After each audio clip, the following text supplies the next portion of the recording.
బంగారానికి ఎన్నటికీ విడదీయలేని అనుబంధం. పెళ్ళే కాదు, మా ఇంట్లో ఏ శుభకార్యమైనా బంగారంతో మొదలవ్వాల్సిందే. అయితే నా పెళ్లి ఆభరణాల విషయంలో ఒక్కొక్కరిది ఒక్కో చాయిస్. నాకు యాంటిక్ జ్యువెలరీ అంటే చాలా ఇష్టం. చెల్లికి డైమండ్ జ్యువెలరీ నచ్చుతుంది. అమ్మ టేస్ట్ పక్కా ట్రెడిషనల్, నాన్నేమో పక్కా commercial. Best price, quality and service కావాలంటాడు. ఇక నానమ్మ అయితే తన పాత బంగారానికి 100% బైబ్యాక్ కావాలంటుంది. అయినా నో టెన్షన్, మా అందరి అభిరుచులకి ఏకైక ఎంపిక మానేపల్లి జ్యువెలర్స్. తరతరాలుగా తరగని స్వర్ణ బంధాలు మన మానేపల్లి జ్యువెలర్స్. రాయలసీమ వాళ్ళు చాలా మంది కూడా కువైట్కి వెళ్తూ ఉంటారు. అక్కడ నెంబర్ ఆఫ్ పర్సన్స్ చాలా మంది ఇక్కడ ఈ రాయలసీమకు సంబంధించిన వ్యక్తులే అక్కడ పనిచేస్తూ ఉంటారు. అంటే ఎందుకు అనుకోవచ్చు, ముఖ్యంగా ఈ ప్రదేశానికి చెందిన వాళ్ళు అక్కడ వర్క్ చేస్తుంటే? మీరు విన్నారో లేదో, సెకండ్ కువైట్ అంటారు రాజంపేటని. ఓకే, సెకండ్ కువైట్ ఎందుకంటే సపోజ్ మా ఇల్లు ఎత్తుకుంటే మా నాన్న పోయినాడు, మా అమ్మ పోయింది, మా అన్న పోయినాడు, నేను పోయినా. ఓకే, సో ఇంకా నా తమ్ముడు కూడా ఉంటే నా తమ్ముడు కూడా పంపించేవాడిని కువైట్కి. అట్లా ఫ్యామిలీలు పోయినాయి అనమాట కువైట్లో. ఓకే, ఎందుకు అదే ఆ ప్రదేశాన్ని ఎంచుకోవడానికి కారణం ఏంటంటారు అక్కడికి? అంటే ఇప్పుడు మా ఏరియాలో ఇప్పుడు నేను డ్రైవరు, సో నేను ఎక్కడ పని చేసినా 10,000 కంటే ఎక్కువ వేరు. అక్కడ పోయినా మనకు ఒక్కసారి 30,000 ఇస్తారు. సో ఆ డబ్బు ఆశతోనే అక్కడికి వెళ్తారు అన్నమాట. ఓకే, అంటే ఇక్కడ మహానగరం హైదరాబాద్ ఉంది, బెంగళూరు ఉన్నాయి, ఇక్కడ ఇన్ని వదిలిపెట్టి కేవలం అక్కడ ఎందుకు అక్కడ అంటే అంతగానం అక్కడ ఎందుకు అట్రాక్ట్ అయినారు అనుకోవచ్చు మరి? అంటే ఇప్పుడు హైదరాబాద్ ఉంది, నేను వస్తా హైదరాబాద్కి, నీ దగ్గర డ్రైవర్ చేస్తా, నీకు నాకు బెసికిందంటే రాత్రి బ్యాగ్ చదువుకొని వెళ్ళిపోతా, నిన్ను ఏదైనా చేయను కూడా చేయగలుగుతా నేను. సో అక్కడ అట్లా కుదరదు. వాళ్ళ దగ్గర అన్నీ ఉంటాయి, పాస్పోర్ట్ కానీ ఏదైనా సరే. నువ్వు అక్కడికి పోవడం వరకే నీ చేతిలో ఉంటుంది, అక్కడి నుంచి దాటుకోవడం అంతా వాళ్ళ చేతిలో ఉంటుంది. నువ్వు చిన్న మిస్టేక్ చేసినా కూడా వాళ్ళకి ప్రతిదీ తెలిసిపోతుంది. నువ్వు ఎయిర్పోర్ట్లోంచి బయటికి పోవాలన్నా కూడా ఒక మెసేజ్ అయిపోతుంది. ఓకే, అట్లుంటుంది కాబట్టి అక్కడికి వెళ్తారు అనమాట. అంటే ఎలా అక్కడికి ఎలా వెళ్తూ ఉంటారు అంటే పాస్పోర్ట్ తీసుకొని? అంటే అక్కడ చాలా మందికి వీసాలు ఉంటాయి కదా, అంటే వర్క్ వీసా పని వెళ్తూ ఉంటారు. అంటే ఇంతమందికి అక్కడ వెళ్తున్నారంటే ఇట్స్ నాట్ ఏ జోక్ అసలు. అంటే అక్కడ వర్క్స్ ఏ విధంగా ఉంటే ఎలా వెళ్తుంటారు అక్కడికి?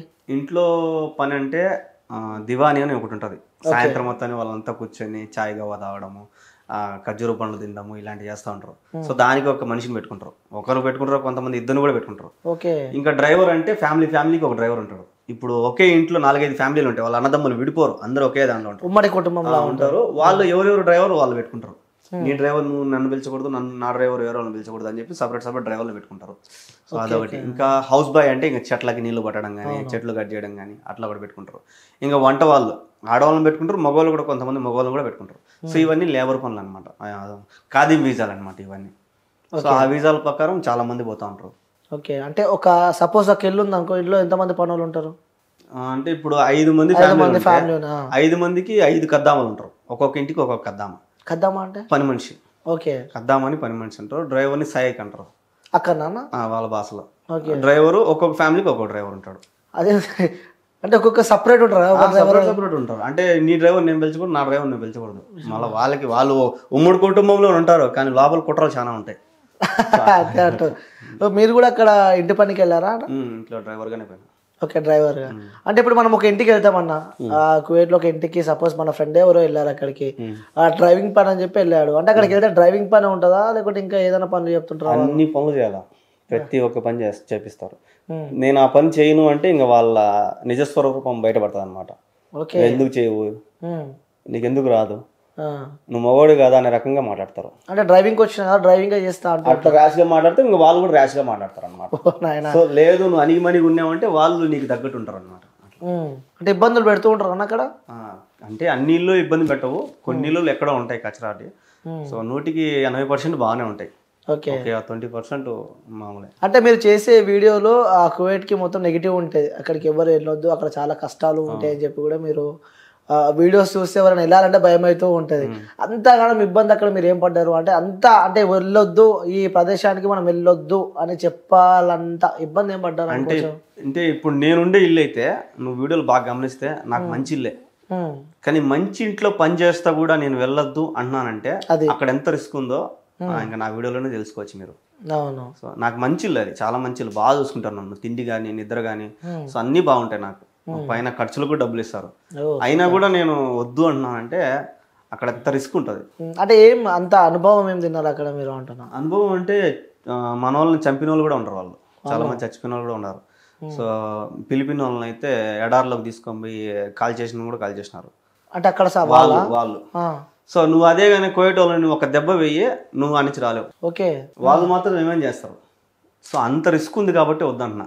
నేను మగవాళ్ళు పొమ్మనే చెప్తాను నేనైతే. మీకు అంత ధైర్యం ఉంది, దేవుడు మగతనం ఇచ్చినాడు కాబట్టి పో, కానీ ఆడవాళ్ళు పోవద్దని నేను చెప్తాను. ఓకే, అక్కడ కలిసారన్న అమ్మాయిలు ఇక్కడ ఇబ్బందులు పడుతున్న అమ్మాయిలని చాలా మంది ఉంటారు. అసలు నువ్వు ఇక్కడ టిక్ టాక్ పని చేయలేదు కాబట్టి నీకు తెలియడం లేదు. టిక్ టాక్ పని చేసి తెలుస్తుంది వాళ్ళ కష్టాలన్నీ దాంట్లో పెడతా ఉంటారు. ఓకే, అక్కడ నడుస్తుందా టిక్ టాక్? నడుస్తుంది. ఏమని చెప్తూ ఉంటారు వాళ్ళు మీకుతో? అంటే నాకెవరు చెప్పరు, నేను చూస్తా ఉంటా. అంటే అక్కడికి వెళ్తే చూస్తూ ఉంటారు కదా, చాలా మంది నాకు కూడా మెసేజ్ పెడతా ఉంటారు, నాకు ఇట్లుందన్నా అని. నేనే ఒకరి కింద పని చేస్తున్నా డ్రైవర్ గా. సో నేనేం చేయగలుగుతాను? నువ్వు అదే ఇక్కడ ఇండియాలో ఎక్కడన్నా ఉంటే అన్న ఈ మారుగుంది పరిస్థితి అంటే నేను వచ్చేస్తా. సో నాకే నమ్మకం ఇంటికి పోతాం లేదు, నీకేం నేనే చేసాను వచ్చి. సో అక్కడ ఒకరికొకరు హెల్ప్ చేయడం కొద్దిగా కష్టమే. పాత వాళ్ళు ఉన్నారు చాలా ఏళ్ళ నుంచి అక్కడే ఉండి బాగా పలుకుబడి సంపాదించిన వాళ్ళు కొద్దిగా హెల్ప్ చేయగలుగుతారు. ఓకే, తెలుగు వాళ్ళు ఎక్కువ కనిపిస్తుంటారు ఎక్కువగా చాలా మంది. అంటే మరి ఈ సందర్భాలు జరిగినప్పుడు అంటే అక్కడ అంటే వేరే కంట్రీస్లలో కూడా ఆ తెలుగు కాలనీస్ కానీ ఇలాంటివి ఉంటూ ఉంటాయి. అంటే తెలుగుకు సంబంధించిన వాళ్ళు ఆ ప్లేస్లో ఉండడం కానీ ఇలాంటివి ఉంటూ ఉంటాయి. అంటే ఈ కువైట్లో తెలుగుకు సంబంధించిన వాళ్ళు ఒక ఏరియా కానీ ఒక ప్లేస్ ఇలా ఏం లేదు అక్కడ? ఉంది, మాలియా అని ఒక ఏరియా ఉంది కువైట్ సిటీలో. మాలియా శుక్రవారం అక్కడ కలుసుకుంటారు అనమాట జనాలు, చాలా మంది వస్తారు. ఇంకా కువైట్ అవతల ఇంకొక ఊరు ఉంది ఫాహెల్ అని. సో ఆ ఏరియాలో కూడా మన తెలుగు వాళ్ళందరూ కలుసుకుంటుంటారు. సో ఒక్కొక్కరు ఒక్కొక్క ఏరియా పెట్టుకుంటారు, ఈ ఏరియాలో కలుసుకుందాం మన సెలవు వచ్చినప్పుడు. సో అక్కడికి వచ్చి అందరు కలుసుకొని సాయంత్రం దాకా ఉండి తిని ఇంకా జలసాలు చేయడం పోవడం. ఓకే, ఎలా ఉంటుంది అక్కడ కల్చర్? ఏ విధంగా ఉంటుంది అంటే కంపేరివ్ టు ఇండియా? సో అక్కడ కల్చర్ ఏ విధంగా ఉంటుంది? అంటే మీరు ఇక్కడ పుట్టి పెరిగారు కాబట్టి, సో ఇండియాలో ఉన్న కల్చర్ కానీ అక్కడ ఉన్న కల్చర్ కానీ రెండిట్లో మీరు ఏం డిఫరెన్స్ గమనించారు? డిఫరెన్స్ అంటే వాళ్ళు ముస్లిమ్స్, సో వాళ్ళకి తగ్గట్టు వాళ్ళు ఉంటారు. సో మనము హిందూస్, సో మనకు తగ్గట్టు మనం ఉంటాం. ఇక్కడ అందరం ఒకటే, కానీ అక్కడ ఏందిరా అంటే వాళ్ళు ముస్లిమ్స్ కాబట్టి వాళ్ళ రూల్సే మనం పాటించాలా అంటారు. కానీ ఇక్కడ అట్లా కాదు కదా, నువ్వు ముస్లిమ్స్ అయితే నేను హిందూ అయితే అందరం కలిసే ఉంటాం. సో అక్కడ అట్ట కాదు. ఇప్పుడు వాళ్ళు ఒక్క పొద్దులు ఉంటారు రంజాన్లకి, సో మనం కూడా ఒక్క పొద్దు ఉండాలి. ఓకే, అంటే మన ఇళ్లలో ఇంట్లో ఉండేవాళ్ళు చెప్పరు, అరే నువ్వు ఒక్క పొద్దు ఉండు, నువ్వు ఉండకపోతే కొడతాం మేము అది ఇది అనరు. సో బయట ఎక్కడన్నా తిన్నా కూడా ఫైన్ వేస్తారు నీకు పోలీసు వాళ్ళు. అదేంది? అది వాళ్ళ రూల్ కదా, వాళ్ళ ముస్లిమ్స్ దేశం కదా, సో వాళ్ళ రూల్స్ ని పాటించాలని చెప్తున్నా. అది ఇక్కడైతే ఇష్టం, అది మన ఇష్టం. అంటే ఒకవేళ రంజాన్ మాసం ఉంటే తినకుంటే ఎవరు తినొద్దు, ఒకవేళ తింటే ఫైన్. బయట తింటే తెలియకుండా తినకూడదు. బయట ఎవరైనా పోలీసు వాళ్ళు, హోటల్స్ ఏముండవు, అన్ని మూసేస్తారు, ఏముండవు. నువ్వు ఎక్కడే కానీ తినేదానికి కుదరదు. ఓన్లీ ఇంట్లో మీ పని వాళ్ళ ఇంట్లో ఉంటారు కదా పని వాళ్ళు పెడితే నువ్వు సైగ్గున్న రూమ్ లో తీసుకుని తినాలి. బయట ఎక్కడైనా నీళ్ళు తాగినా ఏదన్నా తిన్నా వచ్చి ఫైన్ వేస్తారు. అలాంటి కొంతమంది కొట్టను కూడా కొడతారు పోయేటోళ్ళు పిల్లలు. ఓకే, అలాంటి ఇబ్బందులు మీరు ఎదుర్కొన్నారన్న? లేదు. తిన్నారా మంచిగా మీరు? నేను తిన్నాబా, నేను మాత్రం దగ్గర నాకు ఇవ్వకపోతే నేను రచ్చబడతా ఇంట్లో. నేను ముస్లిం కాదు, నాకు ఇవ్వాల్సిందే. ఓకే, ఎన్ని ఇయర్స్ ఉన్నారు అక్కడ? నేను ఇంట్లో ఇప్పుడు 3 సంవత్సరాలు అయిపోయింది, 3 సంవత్సరాలు దాటింది. ఇంతకుముందు ఇంట్లో 2 ఏళ్ళు చేసిన. ఓకే, అంటే ఒక్కొక్క ఇల్లు పంచుకుంటారు అనమాట? అంటే అట్టేం పంచుకునేదేమిలా, అగ్రిమెంట్ ఉంటుంది ఒక ఇంట్లో. ఇప్పుడు నేను ఒక ఇంట్లో పోతానంటే 2 ఏళ్ళు అగ్రిమెంట్ ఉంటుంది. ఓకే, ఆ 2 ఏళ్ళు నువ్వు కంప్లీట్ చేసుకుని రావాలా. నీకు నచ్చితే మళ్ళీ పోవచ్చు, నీకు నచ్చకపోతే. ఓకే ఓకే, అగ్రిమెంట్ ఉంటుంది. ఇప్పుడు మీరు 3 years పెట్టినారు, అయిపోయింది, మళ్ళీ మీరు ఇండియాకి వచ్చారు. 2 years ఉంటుంది అగ్రిమెంట్. ఏ ఇంట్లోనా 2 years? ఇంట్లోనే 2 years ఉంటుంది. 2 years కంప్లీట్ అయిన తర్వాత నువ్వు మళ్ళీ పోతానంటే పోలేదంటే నీ ఇష్టం. అది ఓకే, ఇబ్బందులు ఏమో. ఫస్ట్ ఇల్లు అయితే నేను ఆపేసిన పోకుండా, ఈ ఇల్లు అయితే పోతా వస్తా. ఓకే, ఇల్లు పోతా వస్తున్నారు. సార్ ఫస్ట్ అంటే చాలా మంది కువైట్కి ఎలా వెళ్ళాలో కూడా తెలియని వాళ్ళు కొంతమంది ఉంటారు. అంటే ప్రతి ఒక్కరికి డ్రీమ్ ప్లేసులు ఉంటాయి. 10th చదివిన వాళ్ళు వీళ్ళు వెళ్ళాలని అనుకుంటారు కువైట్కి. అలా వెళ్ళాలంటే వాళ్ళు ఎలా, అంటే వాళ్ళ ప్రాసెస్ ఏ విధంగా ఉంటుంది? వీసా అన్న చాలా మంది అట్లా, ఇప్పుడు హైదరాబాద్ ఉంది, విజయవాడ ఉంది, వీళ్ళంతా ఏం చేస్తారంటే బ్రోకర్లు ఉంటారు, అక్కడ వీసాలు తీసుకొని వచ్చి ఇక్కడ అమ్ముతా ఉంటారు. సో ఆ విధంగా పోవద్దనే చెప్తాను నేను చాలా మందికి. అక్కడ మనకు తెలిసిన వాళ్ళు ఉంటారు. ఇప్పుడు నేను ఎవరి ద్వారా పోయినా అంటే నా ఫ్రెండ్ ద్వారా పోయినా. సో అట్లా ఎవరైనా బంధువులు కానీ ఫ్రెండ్స్ కానీ బాగా తెలిసిన వాళ్ళు ఉంటే వాళ్ళ ద్వారా పోతే మంచిది. ఎందుకంటే రేపు పొద్దున్న నీకు ఏదైనా ఇబ్బంది అయింది అనుకో, మన ఇంట్లో వాళ్ళు పోయి వాళ్ళ ఇంట్లో వాళ్ళని అడుగుతారు. సో ఏజెంట్ ఏం చేస్తాడంటే, నా వృత్తి ఇది, నా పని ఇది, పంపేయడం ఒకటి, పంపిపోయినాక నీ ఇష్టం అంటాడు. సో అక్కడికి పోయిన తర్వాత చేతులు ఎత్తేసి ఎవరేం చేయలేరు. ఓకే, సో వాళ్ళ తెలిసిన వాళ్ళు ఉంటేనే అక్కడికి వెళ్ళాలి, పోతే మంచిది. ఓకే, ఇంకెలా ఉంటుంది అన్న అక్కడ? అంటే టైమింగ్స్ కూడా ఎన్ని అవర్స్ డిఫరెన్స్ ఉంటుంది ఇక్కడ ఇండియా కంపేర్ టు ఇండియాకి? అక్కడ 2.5 గంట తేడా ఉంటుంది. 2.5 గంటలు తేడా ఉంటుంది. అంటే ఆ డ్యూటీకి అప్పుడప్పుడు కొన్ని సందర్భాలలో లేట్ అవుతూ ఉంటుంది. అలా లేట్ అయినప్పుడు కూడా అక్కడ నుంచి వాళ్ళు ఇబ్బందులు పెడుతూ ఉంటారా ఇంటి వాళ్ళు? అంటే ఇబ్బంది పెట్టరు, ఫోన్ మీద ఫోన్ కొడతారు. సో ఒక 5 నిమిషాలు లేట్ అయినా కూడా మనం ఈ నుంచి బండి తీసుకొని వాళ్ళ కాడికి తీసుకొని వెళ్ళినప్పుడు ఒక 10-20 మాటలు ఫోన్ కొట్టుంటారు. సూరా సూరా తాల్ తాల్ తాల్. సో బిన్నారా బిన్నారా బిన్నారా బిన్నారా అని ఫోన్ కొడుతూ ఉంటారు. ఓకే. సో వెళ్ళాక మళ్ళీ ఎప్పుడైనా మీరు వాళ్ళతో తిట్లు కానీ దెబ్బలు తినడం కానీ అలాంటి సందర్భాలు ఎప్పుడైనా మీకు సంబంధించిన ఫ్రెండ్స్ కానీ ఎవరన్నా? సంబంధించిన ఫ్రెండ్స్ అయితే తిట్లు తింటానే ఉంటారు. దెబ్బలు తిన్న వాళ్ళు అయితే ఎవరు లేరు, తిట్లు అయితే తింటా ఉంటారు. చాలా మంది కూడా నాకు ఫోన్ చేసి ఈ మారి తిట్టినాడు రా మా వాడు, ఈ మారి చేస్తున్నాడు రా, గొనుగుతున్నాడు రా అని అంటూ ఉంటారు. నేను ఎవరికైనా ఒకటే చెప్తాను, మీరు లాంగ్వేజ్ నేర్చుకోండి, తిరగమల్లి మాట్లాడండి. లాంగ్వేజ్ నేర్చుకుంటే వాళ్ళు భయపడతారు. మీరు భాష నేర్చుకోకుండా బెబ్బెబ్బ వాడు చెప్తా ఉంటే మీరు భయపడినారంటే వాడు ఇంకా రెచ్చిపోతాడు. సో వాడు మాట్లాడితే రివర్స్ మాట్లాడాలి మనం, అప్పుడు వాడు అమ్మ డేంజర్ రా అని గమ్మనంటాడు. ఓకే. మళ్ళీ అలా డేంజర్ మాట్లాడితే వాడు రిటర్న్ మనం చేస్తే ఏం చేయడు, నువ్వు కరెక్ట్గా మాట్లాడాలి. వాడు చెప్పినాడంటే దానికి సమాధానం చెప్పినామంటే ఎగ్జాక్ట్ సమాధానం, కరెక్ట్ సమాధానం. ఓకే. ఇంకోటి ఆ కువైట్ కంట్రీలో కూడా మర్డర్లు ఎక్కువ అవుతూ ఉంటాయని చెప్పి వింటూ ఉంటాము. అంటే కొంతమంది చేస్తారు, పిల్లనాయలు ఉంటారు కొంతమంది కువైట్ పిల్లోళ్ళు, వాళ్ళకి అదొక కుషాలన్నమాట. ఓకే. గన్లు పెట్టుకుంటారు, కత్తులు పెట్టుకుంటారు, కావాల్సుకొని రాడ్లు కొట్టుకోవడము.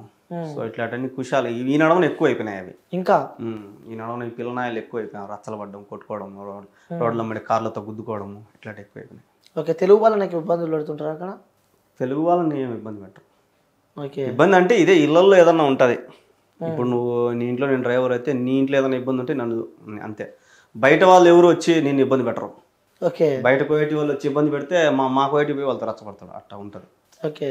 అంటే అక్కడ ట్రావెలింగ్ ఎలా ఉంటుంది? మీరు డ్రైవర్గా చేస్తారు కదా, అక్కడ ఎలా ఉంటుంది అక్కడ driving, traffic rules and regulations కానీ ఏ విధంగా ఉంటాయి? పర్ఫెక్ట్గా ఉంటాయి, ఎక్కడికైనా మిస్టేక్ చేసినా కెమెరాలు రెడీగా ఉంటాయి. అక్కడ ఊరికే జైలు వేస్తారంట కదా? ఊరికే అంటే అక్కడ చిన్న మిస్టేక్ ఏమైనా చేస్తే దొంగతనము, లంజరికము ఇట్లాంటి వేస్తే బేహసర్ లోపల. ఓకే. చిన్న దొంగతనం చేసినా అయిపోయాయి, చిన్నది ఏది ఎత్తుకున్నా అయిపోయింది, దొంగ పెద్ద దొంగ వేస్తారు. ఓకే. ఎవరైనా వెళ్ళారా అట్లా మీకు తెలిసిన వాళ్ళు జైలుకి? చాలా మంది ఉన్నారు, నాకు తెలిసిన వాళ్ళు అయితే లేరు, చాలా మంది ఉన్నారు జైల్లో ఉన్నారు కదా. అవును, తెలుగు వాళ్ళు కూడా ఏ జైల్లో పోయినా మనల్ని కలుస్తారు అంటూ ఉంటారు. ఈ నడవన కానూన్ అని ఒకటి పెట్టినారు. అంటే కానూన్ అంటే చాలా ఏళ్ళు జైల్లో ఉండి వాళ్ళందరినీ రిలీఫ్ ఇస్తాను అనమాట. మన ఇండియా కానూన్ అని వాళ్ళకి పెడుతుంది. జైల్లో ఎవరైతే ఉన్నారో వాళ్ళందరినీ పంపిమని చెప్పి సమావేక్షణ పెడతారు అనమాట. ఈ నడవనే పెట్టినారు అది. అవును, చాలా మంది వచ్చారు ఇండియాకి. అవును, అట్లా పెడతా ఉంటారు అప్పుడప్పుడు. అంటే ఒక తెలుగు వాడిగా అక్కడ తెలుగు వారి కష్టాలు కానీ వాళ్ళ బాధలు వాళ్ళ ఇబ్బందులు చూస్తూ ఉంటే నీకేమనిపిస్తూ ఉంటుంది అన్న? ఈ కోవిడ్ వద్దురా నాయన అనిపిస్తుంది. స్టార్టింగ్ అలా అనుకున్నారా? ఎగ్జాక్ట్ మా అమ్మ 14 ఏళ్ళు ఉంది సౌదీలో, అంటే కోవిడ్ అవతల సౌదీ. అవునా? సో అదంతా ఒకటే. సౌదీలో 14 ఏళ్ళు ఉండింది. నేను ఎంత పిల్లోడిని, అప్పుడు వదిలేసిపోయింది. అందరూ మీ అమ్మ చచ్చిపోయిందిరా, ఫోన్ చేద్దాం సరిగా. ఫోన్లు ఉండేవి కాదు అప్పుడు, ల్యాండ్ ఫోన్లు ఉండేవి. సో మీ అమ్మ చచ్చిపోయింది అని బాధ పెట్టేవాళ్ళు అమ్మ. 14 ఏళ్ళు ఉంది అక్కడే. వదిలిపెట్టి వెళ్ళిపోయిందా మిమ్మల్ని? వదిలిపెట్టిందంటే ఇంకా బతుకుదురు కోసం పోయింది. అక్కడ వాళ్ళు చాలా ఇబ్బంది పెట్టినారు, హౌస్ అరెస్ట్ చేసినారు, రూమ్ లో వేసి అన్నం పెట్టకుండా సరిగా, మా అమ్మని సిగరెట్లతో కాల్చి చాలా ఇబ్బంది పెట్టినారు మా అమ్మని. అక్కడ కువైట్ లో? సౌదీలో. ఓకే. సౌదీ చాలా మంచి కంట్రీ అనమాట, ఈ కువైట్ కన్నా కొద్దిగా బెస్ట్ అక్కడ. కానీ అక్కడే ఎందుకు మా అమ్మని చాలా ఇబ్బంది పెట్టినారు. మళ్ళీ మా అమ్మ 14 ఏళ్ళు అంత ఇబ్బంది పడి ₹1 కూడా తేలా ఇంటికి, కానీ మళ్ళీ సౌదీకి పోయింది మా అమ్మ. అదే ఆ ఇంటికి కాదు, వేరే ఇంటికి. ఇంకా మా అమ్మ డేర్ చూసుకుంది. ఓకే. ఓకే. అంత ఇబ్బందులు పడ్డా కూడా మళ్ళీ పోయింది సౌదీకి, వేరే ఇంటికి. అంటే డబ్బు. ఓకే. అంటే అమ్మ చిన్నప్పుడే మిమ్మల్ని వదిలిపెట్టి వెళ్ళిపోయిందని చెప్పి చెప్తున్నారు. అంటే ఇంట్లో ఎంతమంది ఉంటారన్న మీరు? 2 అక్కలు, ఒక చెల్లి, నేను. అందరికి పెళ్ళి అయిపోయినాయి ఇప్పుడు. ఓకే. 2 అక్కలు, ఒక చెల్లి, మీరు. నాన్న చనిపోయాడు. సో ఇలా హెల్త్ ఇష్యూ అన్న. ఎలా ఉంటుంది నాన్నతో బాండింగ్ మరి? నాన్న తాగుతాడని నేను మాట్లాడేవాడిని కాదు. నాన్నతో మాట్లాడలే, ఎక్కువ బాండింగ్ లేదా? మాట్లాడను. ఎందుకు? తాగుతాడని. తాగుతూ ఉంటారు కదా. తాగుతూ ఉంటారు, అప్పుడు తెలియదు కదా నాకు. సో ఆయన పోయిన తర్వాతే తెలిసింది ఆయన విలువ. అంటారుగా, ఉన్నప్పుడు వాల్యూ తెలియదు, ఒక మనిషి మన చేజారిపోయినాక ఆ మనిషి వాల్యూ ఏదో తెలుస్తుంది అని చెప్పి. అందుకే నేను మా అమ్మని కాపాడుకోవాలి. ఏమంటుండేవారు నాన్న ఇప్పుడు మరి మీతో?